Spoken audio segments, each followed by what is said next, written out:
Toothpaste প্যাকেটের নিচে লাল রং, সবুজ রং, নীল রং এবং কালো রং থাকে। এগুলোর অর্থ কি চলুন জেনে নিই। টুথপেস্টের নিচে যদি সবুজ রঙের দাগ দেখতে পান তাহলে বুঝবেন এতে সব রকমের প্রাকৃতিক উপাদান মেশানো আছে। নীল রং, এই টুথপেস্ট তৈরিতে কিছু প্রাকৃতিক উপাদান এবং কিছু ঔষধ মেশানো আছে।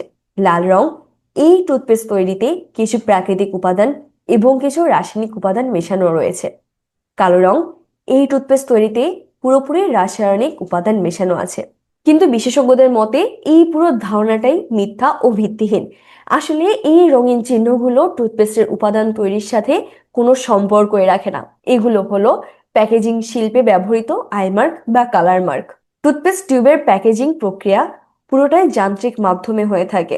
এই রঙিন চিহ্নগুলো টিউবের প্রিন্টেড ডিজাইন অনুযায়ী সেন্সরকে সংকেত দেয়। যন্ত্র এই রং দেখে দ্রুতই বুঝতে পারে টিউবের প্রিন্ট কোথায় শেষ হচ্ছে এবং টিউবটি ঠিক কোথায় কাটতে বা সিল করতে হবে।